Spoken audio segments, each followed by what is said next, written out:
All right. Well, welcome everyone to week number 3 of our Artificial Intelligence in Medicine workshop. This week, we're going to be talking about specific applications in machine learning and specific machine learning methods. So I'll quickly go over what happened in the last few weeks. I'll just touch on 5 key points to remember that works as prerequisites for this week. And at any time, feel free to, I'll try to monitor the chat as best as I can. Ask any questions in the chat. And Olivia, feel free to bug me if I forget to ask a question. Okay, so in session 1, we defined what machine learning was. So artificial intelligence is any program that can automatically perform a task by sensing the environment and completing the task. Machine learning specifically is a way to build that artificial intelligence such that it'll improve itself after completing a task and see how much error it has and then adjust itself so it reduces the error. And deep learning is just machine learning, but a lot of intermediate layers in math. So this is the general machine learning process. We start with some input variable. We build a model that analyzes the variable. So this will be our logistic regression, random forest, or neural network. And then we use these variables as input to the model. The model will generate a prediction. We compare this prediction to the actual ground truth of the actual outcome.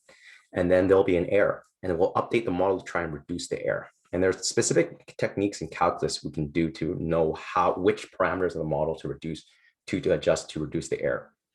This process is known as training a machine learning model. This is what people mean when they train their model. And then what you can do is you can take this model after it's been trained, put it on a flash drive, for instance, bring it to a hospital, have some new patient data put through the model, and you'll get a new prediction. So this is how machine learning becomes transferable and applicable to a clinical scenario, for instance. Now, we also said to be careful with some statistical analysis that analyze correlation coefficients. All of these data sets have the exact same Pearson correlation ratio, standard deviation, and mean, but they're very evidently different data sets. So we always have to be careful with being misguided by data. For machine learning in particular, we need lots and lots and lots of data. So this is a policy guideline changing study. This study that uses machine learning that came out in 2009 changed policies around the world, and they used 42,000 samples to build their model, right? And now this model is on MD-Calc, and you know your work is successful when it's on MD-Calc because lots of people are using it now. Now, we have to always be careful of overfitting. So that's when we make a model that works really, really well for our data set, but then it doesn't work well when we bring it to another hospital. The way we prevent this is with techniques that we make sure we test the models on data it hasn't seen before. Cross-validation is the common technique where we take, let's say, 80% of our data to use to train the model. We set aside 20% used for testing, and then we repeat that 5 times so that our model will never see the testing set. It's blinded to the testing set. This is very, very important, not even in machine learning. In general statistics, when you're building a predictive model, always cross-validate. There are papers before 2002, 2003 that always got away with never doing this. And then when people try to validate and reproduce the results, they never get the same results. Right? So this is a very important step, right? So at this point, those are the big key topics. Does anyone have any questions with what was discussed? And it doesn't matter if you can see the previous sessions. I'll guide through the topics today. I'll try to be as clear as possible guiding through the topics today. Okay, I'll give 30 seconds for questions. If none, then I'll move on.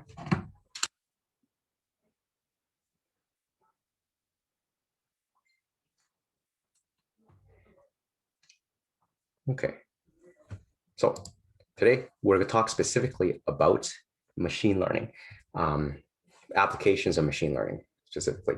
So for instance, last few weeks, we talked about when to use artificial intelligence and machine learning. We talked about unsupervised, supervised learning, logistic regression. Today, we'll talk about decision trees. We'll reiterate what the machine learning process is, including the preparation, validation, and testing, and the evaluation of the model. And then there are a lot of different models out there. I know I always say model as a black box. I'll give you some examples of models out there that you might want to explore.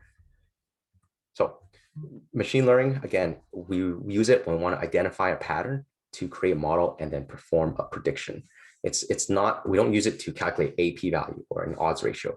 We take those odds ratio and try and complete a task like predicting the onset of a certain disease. So this, we talk about unsupervised and supervised learning. So supervised learning is when you have labels and outcomes. So when you do a prediction, you know what the actual result is. So there's some ground truth. Unsupervised is when you don't know the outcomes. Like you say, you have a bunch of patient data, but you don't know the diagnosis. And you're trying to separate them into groups based off their input variables, right? So there's most of what you'll do will be supervised learning because there's high predictive power. Usually pathology is the gold standard, and we want to try and match pathology with, for instance, radiology studies, right? Unsupervised learning is quite a hard task, but there are methods which you'll see today, which we do them.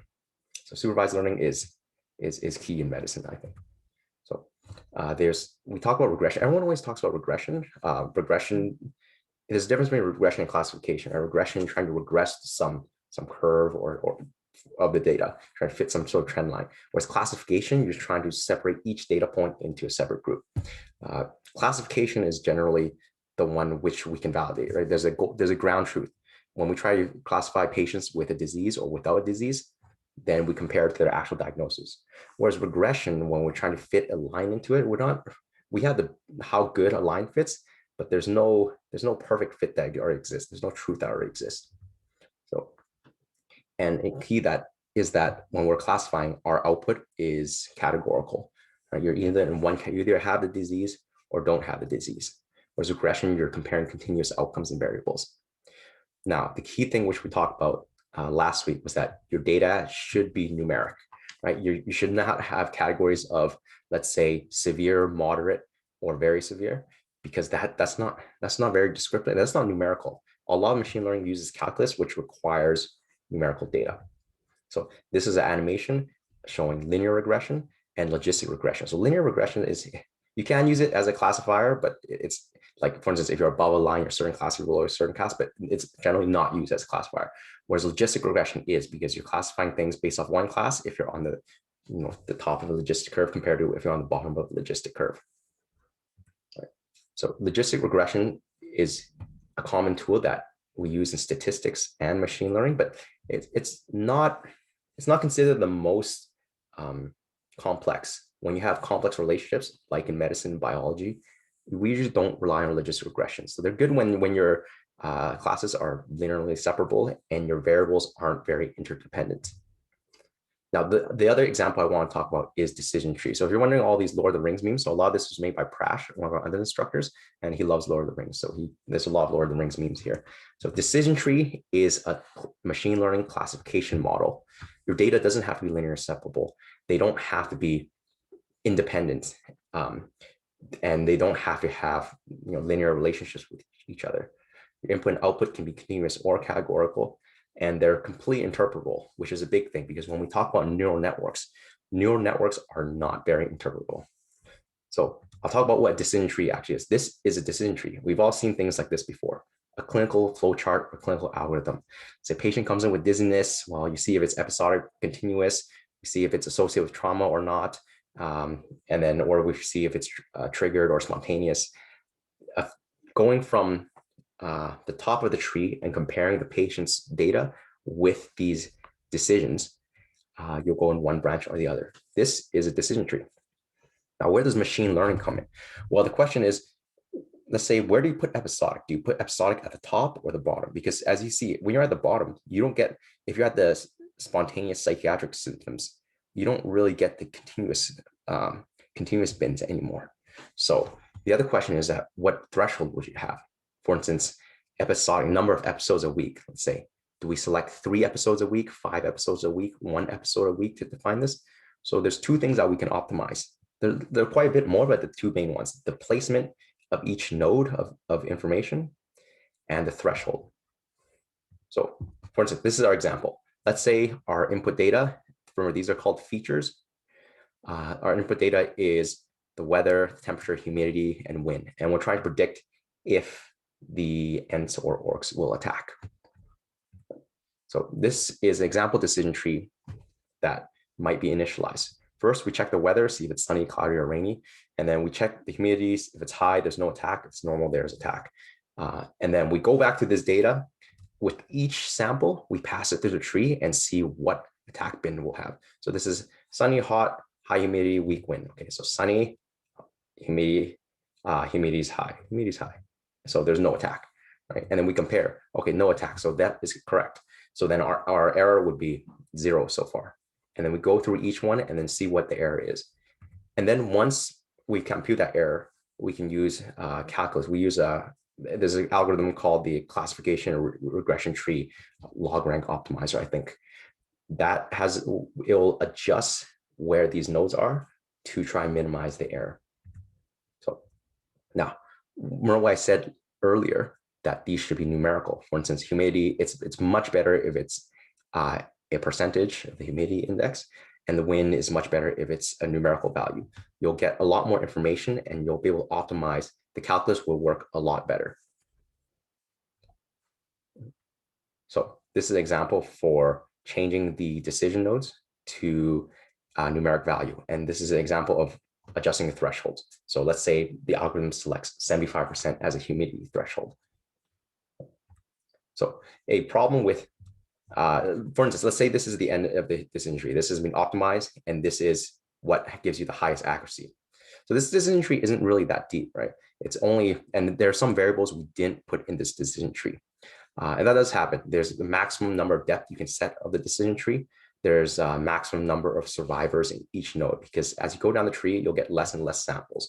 And when there's only 1 or 2 samples left, there's no point in trying to split them, because now you're just trying to pick at straws. So, but if you do add a really deep decision tree, what will happen is overfitting. So this decision tree, let's say this has good performance because it's able to split the groups properly. Well, you can also get really, really good performance if you just make a decision tree that covers every single combination of the variables. You'll be able to have great accuracy with your training set. But what I said before, when you bring this to new data, because you've overfitted to your training data, your decision tree would not work well elsewhere. So for instance, this is overfitting. Your accuracy is really high during training, but during testing, your accuracy is absolute garbage. So this is an example of overfitting. So how do we prevent overfitting? Well, cross-validation is one technique to make sure we're not training the model on all our data. The other technique is adjusting for the parameters within this tree. For instance, setting a maximum depth. As you can see, as you go deeper in decision tree, let's say you have a cardiac risk assessment model. If you examine every single blood marker and every single physical exam measurement, you'll probably get good accuracy for your training data. But when new patients come in, they're not going to have that exact same combination that your training patients have. So you'll overfit. So you can set things like the maximum depth of this tree to prevent overfitting. Now the question is, what's the best maximum depth? The answer in the machine learning field is we don't know. We don't know what the maximum depth is. Usually what we do in practice, we test a lot of depths. Let's say depth 1, 2, 5, 10, 20. And then we see which one works best on cross-validation. I know it's not the most dynamic method. It seems like brute force, but it's still an active area of research on what the best depth is. So any questions so far on decision tree? Because if there's one algorithm I'd like to share, it's this one, because it's really similar to clinical flowchart algorithms, just with machine learning.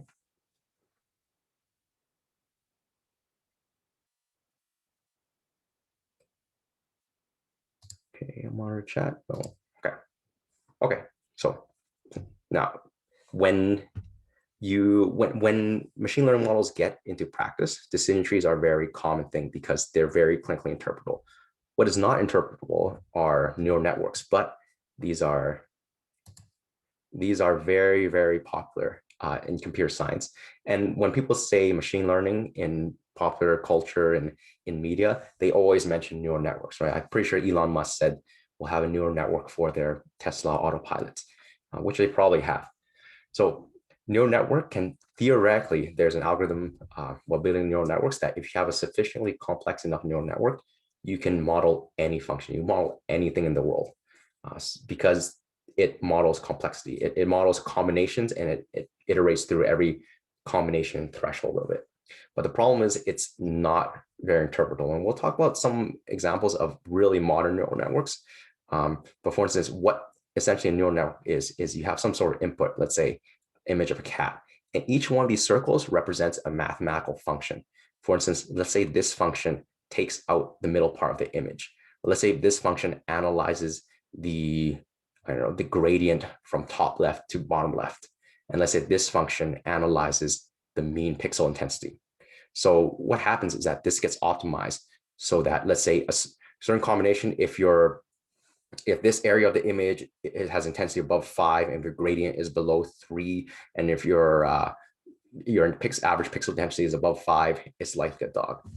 Well, you can imagine how not interpretable this is. It's a combination of a bunch of obscure mathematical operations. So but you can model really, really complex relationships. So this is a flowchart of machine learning models that are out there.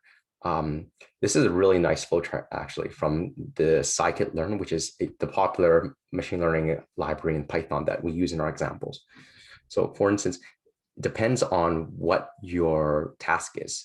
In medicine, a lot of it's classification. So you'll be in this top left bin, and you can see there are methods like a naive Bayes, a k nearest neighbors, which is a way to take a data point and see how many data points are similar to it when your variables are within a certain range. The stochastic gradient descent, and decision trees is also within here. And this is not exhaustive. For instance, neural networks can be used for classifications, but this is a really good start, for instance. Now, any questions about the machine learning methods we presented?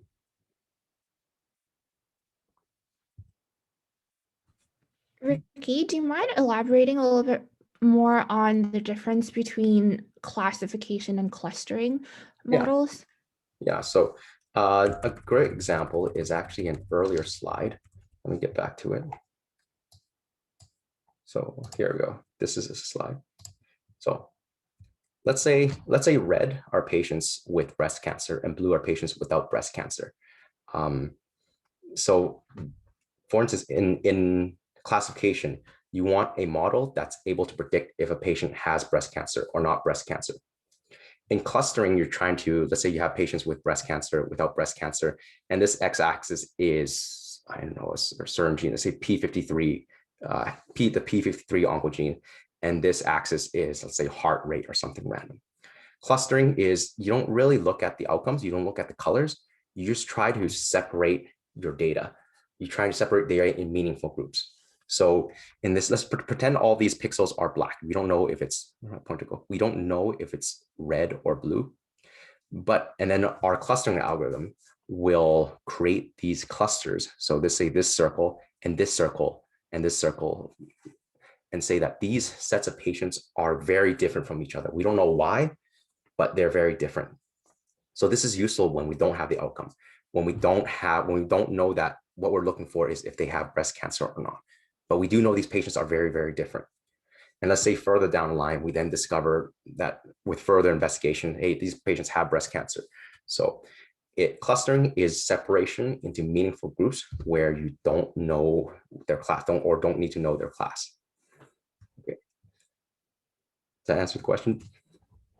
Yeah, thanks so much. Okay. Right. Okay. Now, so say we pick our algorithms, whether it's a decision tree or logistic regression.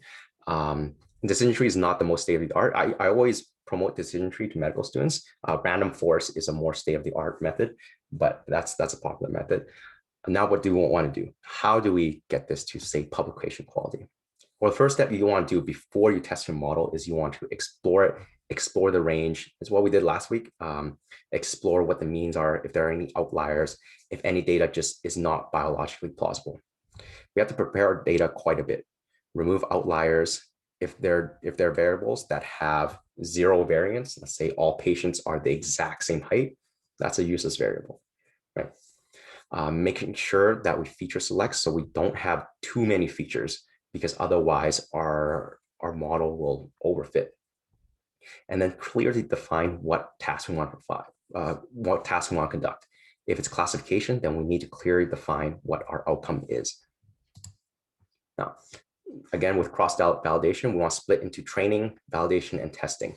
So cross-validation, I only talk about the testing set and the training set. Within training, you also split it within training and validation. That's during the training process, it'll use that validation set within the big training set to train the model, right? So you blind your model to that final test set, which after all that training and validation, then you test on that last set.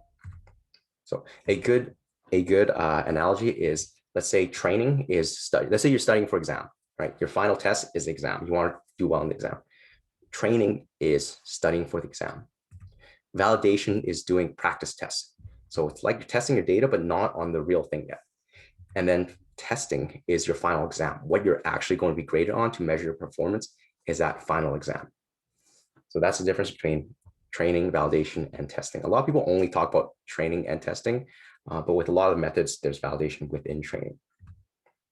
So we also want you have to decide how you want to split your data and make sure it's balanced. So if all the patients in your training set, let's say, have cancer, all the patients in the testing set don't have cancer, you're not going to be able to train your model properly. So you want to balance the classes quite well between training, validation, and testing. Usually you want to keep the same proportion. And then usually to start off, you want a 50-50 balance just to make sure you're not, overestimating your sensitivity, for instance. And we'll see an example of that very soon of that happening, right? And then cross validation is when you shuffle around what you use as your training set and what you use a validation set. So within your validation and training set, all data should be independent. You should not have the same patient in, let's say, your patient data on day 1 in your training set and your patient data on day 50 in your testing set, because they're the same patient. There should be independently distributed as well. When we say identically distributed, that means each category should be evenly split within all training, testing, and validation sets, right? You don't want all positive cancer patients in your testing set and all negative patients in your training set. So the training process, what we do is, we run through all the data through the machine learning model. We then validate the results on the validation set, and then we get an error, right? From cross-validation, we get an error, and then we update the model. Now, what do we update? When we update the model, we update the parameters within the model. So hyperparameters are parameters that are not automatically updated by calculus or whatever model outcome they have. Hyperparameters, which we'll talk about in a bit, is models outside the automatic optimization process, which you adjust. And then you check your validation performance, and then you check on the test set. So hyperparameters parameters, when we talk about parameters, I hate this wording, but parameters are the weights or the biases within the model. So let's say a decision tree, the threshold or where each decision node is, or for instance, in logistic regression, what the weights for each variable are. Let's say your weight for blood pressure is 5. When you train it, it might reduce that weight to 3 if it sees that variable is not that impactful. Hyperparameters are parameters outside that optimization process that sort of describe the nature of the model, describes how many wheels your car has. For instance, the maximum depth in the decision tree, which we've talked before, or the number of iterations you go through in a neural network, or what specific optimization or loss measurement you're measuring, or the learning rate, which is how much you adjust the weights within each cycle. So these parameters, I wish they were dynamic and I wish they were optimized, but current research, they are not optimized. So these are things that usually we have to manually adjust, and then we sweep through different combinations to see what gives us the best accuracy. So anyway, with evaluation of the performance, when we're doing classification, usually we want to look at the accuracy. Let's say how many positives you predicted and what the true positive rate is. We represent this as a confusion matrix usually, and you always want to report your sensitivity and specificity You can report positive predictive value and negative predictive value. I personally don't look at those that much because that's all summarized in this confusion matrix, and it will all be summarized in an area under the curve of your receiver operating characteristics, which you plot the true positive rate compared to false positive rate. A perfect curve would look like the top left of a square and have an area of 1, whereas a perfectly bad curve will have an area of 0.5. So this is when you evaluate performance of a regression, you usually evaluate from the distance from a regression line, so which is a little bit different than classification. You do things like the mean distance, the Euclidean distance, or the mean square distance. But the key point we're making is that your evaluation metrics, it's different depending on what your task is. A lot of medical projects are classification, so you'll be using sensitivity, specificity, and accuracy, or area under the curve. So imaging, for instance, is classification, but because you have a lot of pixels, an image is a 2D matrix of pixels. So you have to take each individual pixel and see if they're classified correctly or not. If you're doing, for instance, segmentation, the dice coefficient is a very popular method to measure that. Now, the question is I always receive is, well, what evaluation metric would I use without knowing the task yet? Generally, it's a good idea to cite a previous paper and what evaluation metric they use if they're doing some similar task to you, because you can also compare with what people have done in the past, and you can compare that your algorithm is a lot better. So these are examples, some clinical outcomes we can evaluate: patient recovery time, the number of surgical errors, number of ICU incidents, and some of these, they're continuous. There are different methods to evaluate them because it's not a classification anymore. Now it's a continuous number. For instance, if you're evaluating survival, you would use the concordance index. So there are a lot of different evaluation metrics. There are too many to cover, but know that it depends on your task. So the general guidelines for selecting a model is you want to pick, let's say you tested logistic regression and a decision tree. You want to pick the model with the best performance. Evidently is very good, but they're diminishing returns. For instance, if a neural network gives you 0.1% increase in performance, is that really meaningful? Because that's still we don't know what the error range is, right? So we want to use significance testing to make sure that those accuracies are significantly different. If it's 0.1, usually it's not significantly different, right? We also want to consider complexity. Like I mentioned before, neural networks are very, very complex. If someone told me that your decision tree can get 0.1% worse accuracy, I will pick the decision tree any day because it's much more humanly interpretable. It also costs a lot of training time to train a neural network because they're very, very complex. With examples we gave, decision tree takes about 2 seconds on your home computer. A complex neural network can take hours, especially if we work on images, then they can take days. So these all influence your decision to select a model.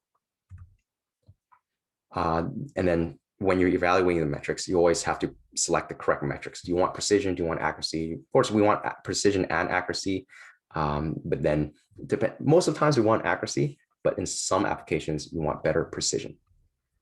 Okay, so this is a nice plot of how more accurate certain models can get and interpretability. So a classification rule is the most interpretable because you have one hard rule saying that, okay, if you have wings, you automatically are superhuman. Then that's an instant classification rule. And then you get less interpretable as you move to the left. So neural networks are the least interpretable, but usually they have the highest accuracy because they can model the most complex relationships. The downside is that you can also, once you're more complex, you also overfit a lot more. So you have to decide along this spectrum what level of interpretability you want and what level of accuracy you want. I'll give you an example. In a lot of image classification projects, anything above 0.9, they're about the same. There's not a big difference between 0.9 and 0.92 because there's so much error involved that anything above 0.9 is generally really, really good. So any questions before we move on? We'll move on to the programming section, showing you an example of some of these methods. But before that, are there any questions while I set up the programming? And I'll send a link of the program as well.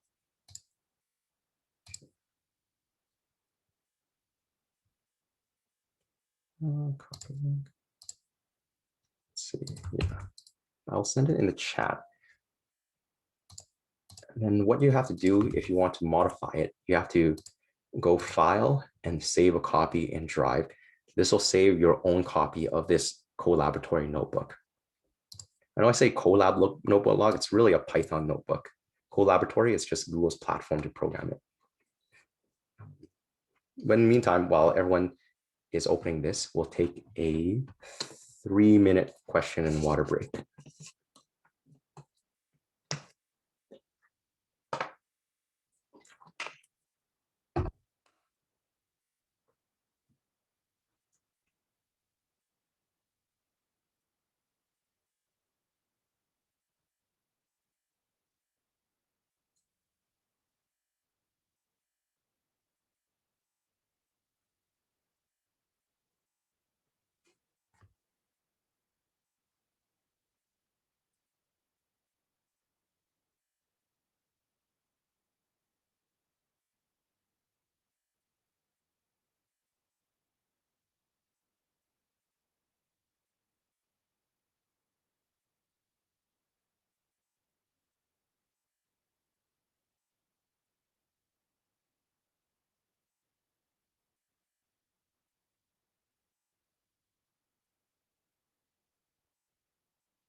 Okay, so with this programming example, okay, there's a question in the chat.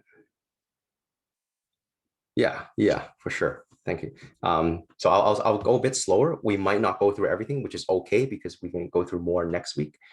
And I know it's tough. Generally, what we did in the past was everyone would have the laptops out, and I would walk around or crash, and we'd help debug, and we'd get it through, and it's very satisfying. That's a bit harder to do with Zoom. So what I did this week was I provided everyone with the full code, and you just have to run it. We'll see if this works better, but because there's always a lot of difficulty trying to copy code and follow while listening and while coding.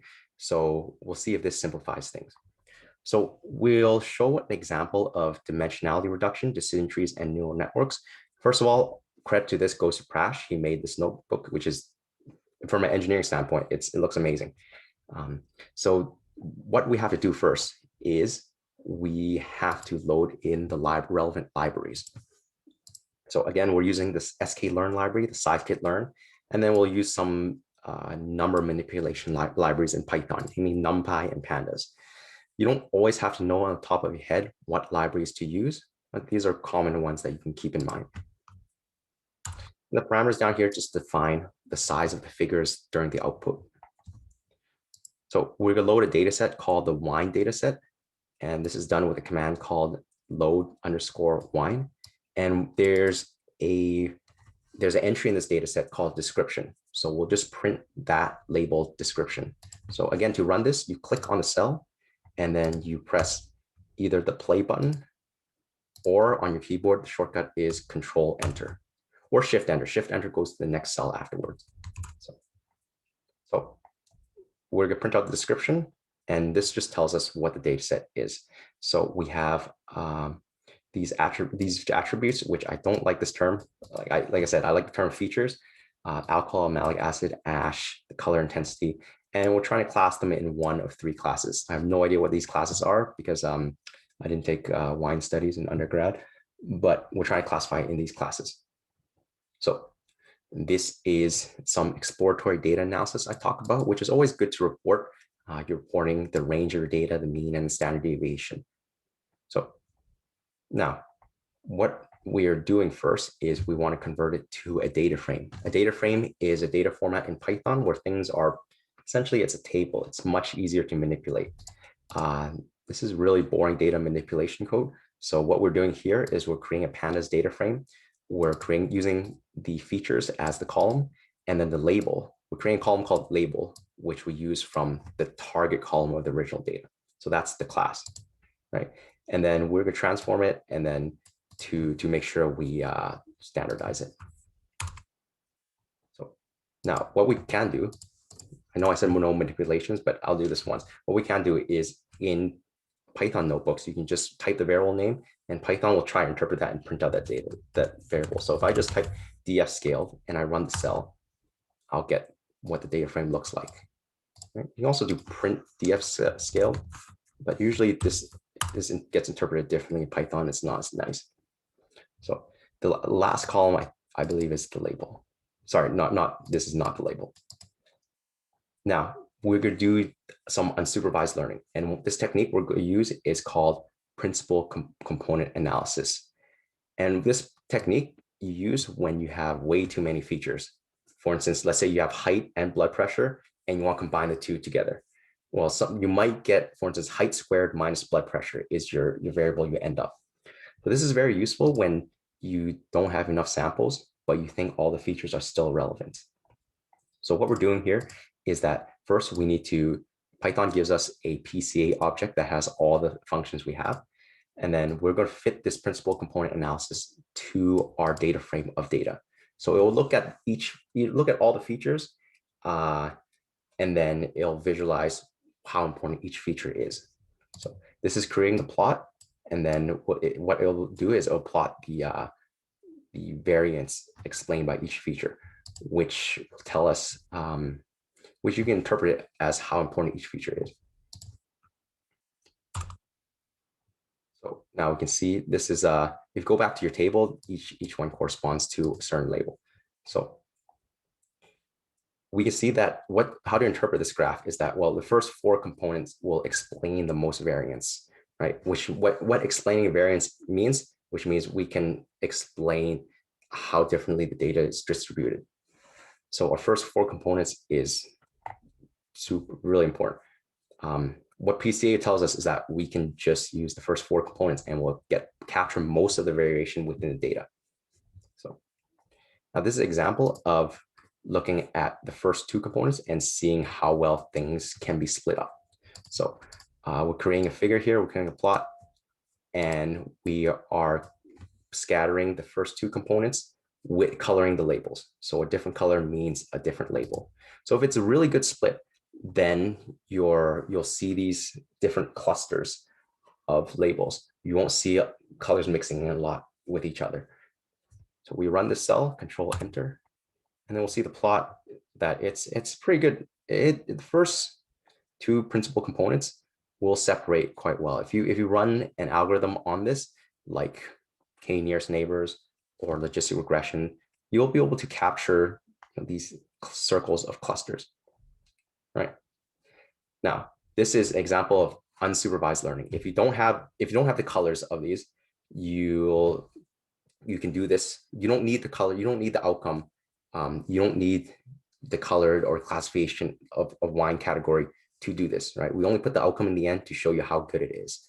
So let's say you don't have the outcome of your patients, but you want to know how each patient varies in terms of their own data. Then you can use this technique to reduce the number of features you have to try and explain how different your patients are. So it's used a lot when you have way too many features. Right? This is one example of unsupervised learning. So an example of supervised learning is usage of decision trees. So like I said before, the decision tree is a flowchart where you reach a decision node and you take one feature and you compare the patient to the patient's data with that feature. If they're, say, above a threshold, you go one direction. If they're below, you go another direction. So this data set we're going to use this time, we're going to load the breast cancer data set. So in this data set, I will just display this data set by just typing the variable name. So this is not what this has It's not very interpretable, but what each of one of these are is that it's an imaging feature, like the mean perimeter of the image. I think one of them is how abnormal that area looks. And then the outcome, or the label, is whether the tumor is benign or malignant. So it's a classification problem. We have our features, which is the imaging features. We have a class, which is whether the tumor is benign or malignant, and we want to try to predict that class. So it's supervised learning because we have the outcomes and labels. So I'm not using GPU, but that's fine because decision trees don't need my GPU. So we are going to first split our data set into training and validation. And then we're going to try and manipulate the hyperparameter max depth. Like I said before, a deeper decision tree means you're able to fit with higher complexity, but it's prone to overfitting. So what I'm doing here is that we set a range of max depths to test. We're going to test a depth of 1, or essentially we're only looking at one variable, to a depth of 16. And then I'm going to run a loop, which will create a decision tree and optimize the decision tree with each one of these depths. So we'll make a decision tree of depth 1, one of depth 2, one of depth 3, and then we'll see what the accuracy is. So what do we expect? Well, we expect the training accuracy to always increase because as you increase complexity, you'll do well, you'll fit your training data really well. But we expect the validation accuracy to either plateau or to decrease because we're going to be overfitting. So what we do next is that we plot the figure, we plot the two accuracies against the depth, and we see what the accuracies are. So I'm going to run the cell, and look, it ran in about half a second. So this is a very efficient algorithm to run if you don't have a strong GPU. Okay, so this is the accuracy. The blue is the accuracy of our training set, and red is the accuracy of our validation set. So what we see is that around a depth of 4, we have really good training accuracy, but our validation accuracy starts to decrease. Right? This is a classic visualization of overfitting. You fit really, really well to the data you have, but when new data comes in, you don't fit really well.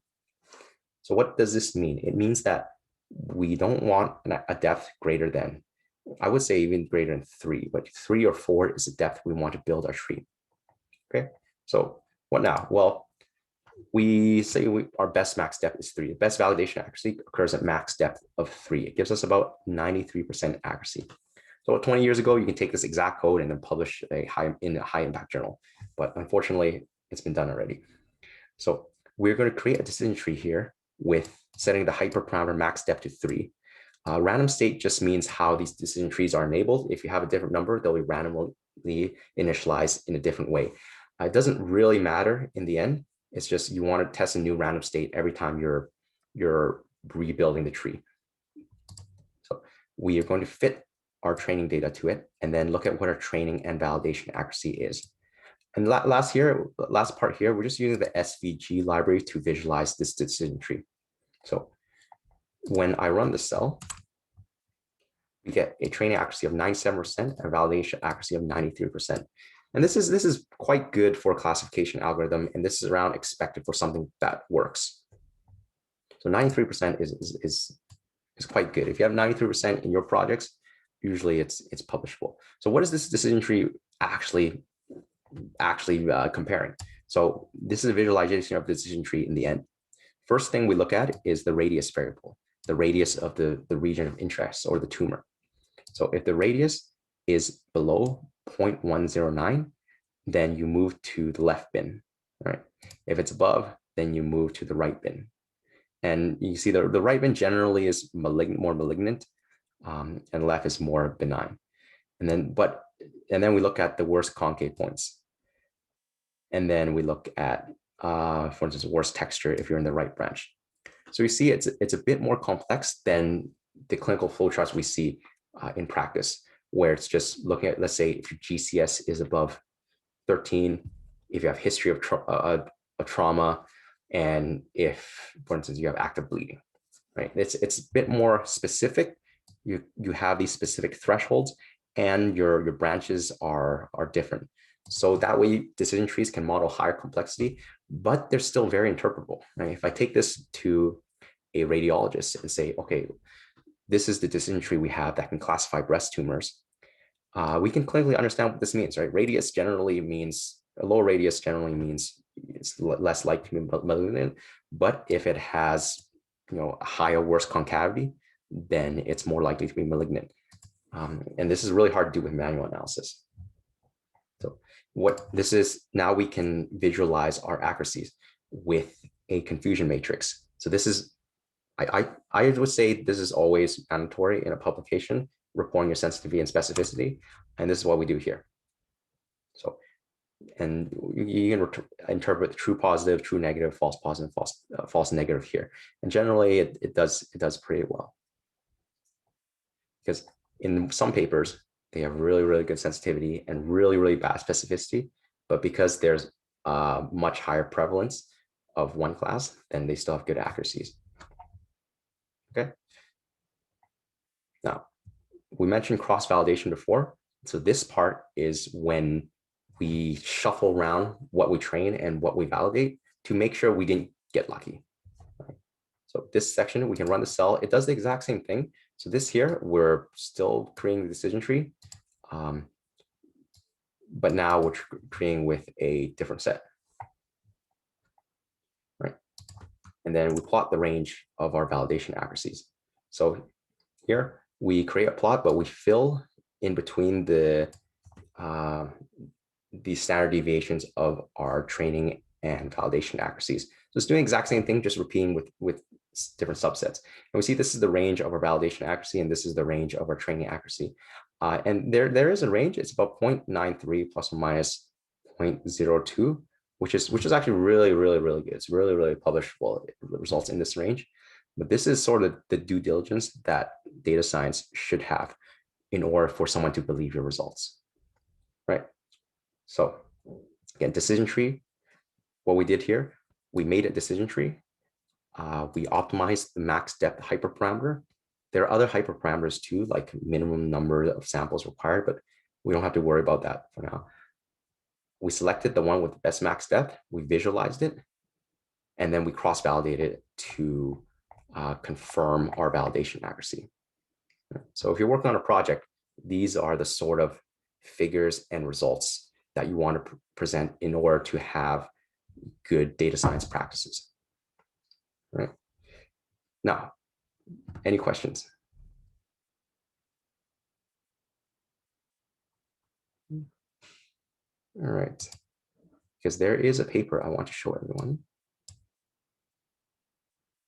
So this is a paper that was published, try to hide the names, that was published recently, where there was, what they're doing is that they're looking at a recording of a cough, and they're using a convolutional neural network to try and predict if it's a COVID cough or a non-COVID cough. So it looks like they have a good N. I'll just highlight the important stuff. It looks like they have a high N, and they did a good, training and testing split. And they say, well, we have a great sensitivity of 98.5% and specificity of 94.2%, and an amazing area under the curve. Like, these are amazing results in a classification, especially for a problem like that's abstract, like predicting COVID from a cough. This is amazing results, right? Now, are these results believable though? So there are multiple steps we have to take, and I'll bring this paper up again later, but the general conclusion is that, and I'll post this paper in the Slack too. The general conclusion is that may be believable, but the due diligence was not done to validate these results. Okay. Because, and this is the one figure I want to show. So this is their network. If you're interested, they do some pre-processing, and then they put in these are popular convolutional neural networks. ResNet 50 is a really popular one. And then they aggregate all the models to classify it. Right? This is good practice. This is great practice. But the figure I want to show here is look at the number of negatives with a cough. Right? The number of negatives, the number of non-COVID patients with a cough is very low compared to the number of positive patients with a cough. So what does this mean?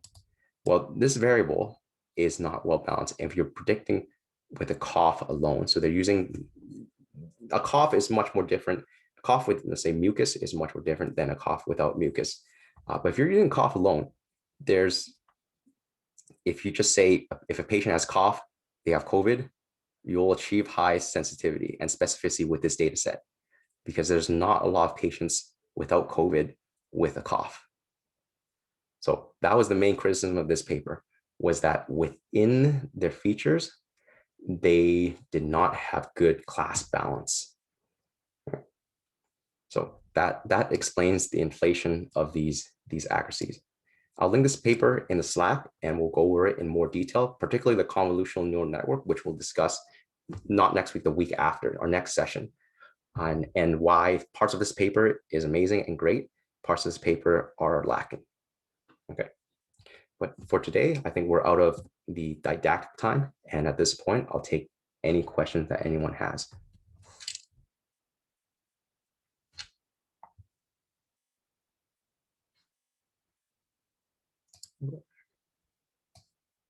Yeah, why? I think the money diagram is this one. This is the great diagram. Okay, any questions, feel free to type in chat. Otherwise, I have a question about the paper. When someone publishes a paper like that, do they have to share their data? Like, can the publishing, like, do the reviewers usually check the data or like run the model themselves? no. Do you know? No, you do not have to share the data. And there's good reason and bad reason for that, right? If you don't share the data, of course, it's hard to reproduce and validate. But also a lot of ethics applications require your data to be in-house only. For instance, a lot of the UBC ethics requires your data to be stored in a secure server and not shared with other people. So there are reasons why data can't be shared. This paper, I don't believe the data is available. So it's hard to validate, but I don't, for this paper in particular, I don't doubt the results. I just doubt the class balance. But that's definitely a good point.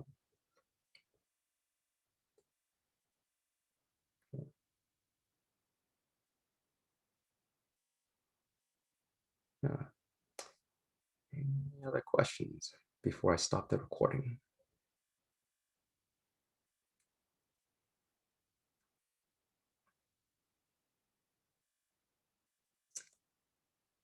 Okay.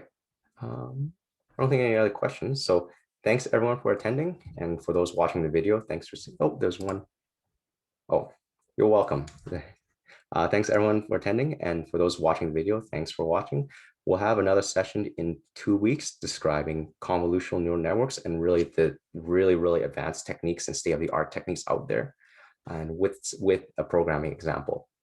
So thanks everyone coming, and we'll see you all in 2 weeks.